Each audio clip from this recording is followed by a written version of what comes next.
The biggest problems that we have nowadays is people want resources without relationship.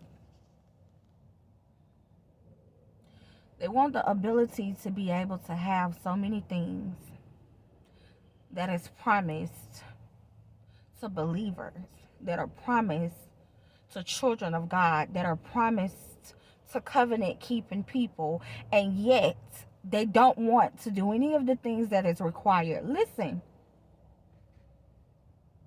being a follower of Christ, being a covenant keeping person, it is not easy. And I have to say this because the very fall of mankind came from Eve feeling like she was missing out.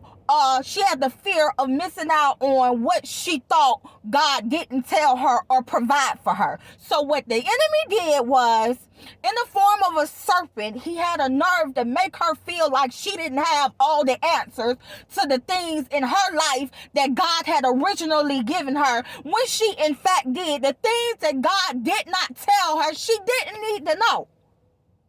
So, as a disciple of Christ, right, I'm gonna be the first to be able to come to you when you're dealing with me and tell you, right? No, being a follower of Christ, being a covenant keeping person, no, it's not easy. It hurts, man. You gonna go through time. You gonna go through times in your life where you gonna feel like you cannot make it. You gonna go through times in your life where you feel like the weight of the world is on your shoulders. You gonna go through times in your life when you feel like you going through everything by yourself. You gonna go through periods in your life, especially during your consecration periods, where you're gonna take losses. You gonna take losses, man. And this is why you cannot get comfortable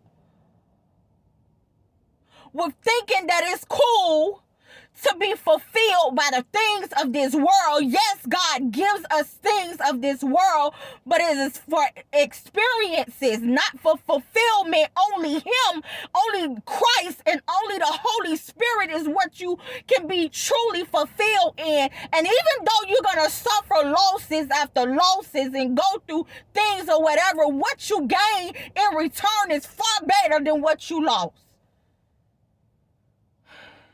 I'm just keeping it real, so that you can understand why the stakes are so high when it comes down to you literally having to have relationship to get resources. You're going to have to put some skin in the game.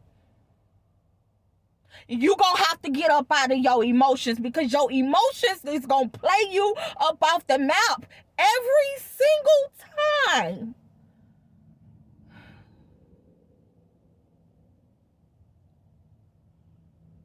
Yes, you going to hurt. But you better make sure that even in your hurting seasons that you stay faithful. Because what do you give a person that then gave you life twice? There's no way you can repay them. So, loyalty works on both ends of the spectrum. Some of the most disloyal people always expecting people to be loyal to them. You better check yourself before you wreck yourself. God, or he deserves your loyalty. Jesus, doing every single thing he did on that cross, on Calvary, deserves your loyalty. You better act like you know, and you better start dying to your flesh and start allowing the Holy Spirit to lead you in order to keep your loyalty intact. As always, I love y'all, and goodbye.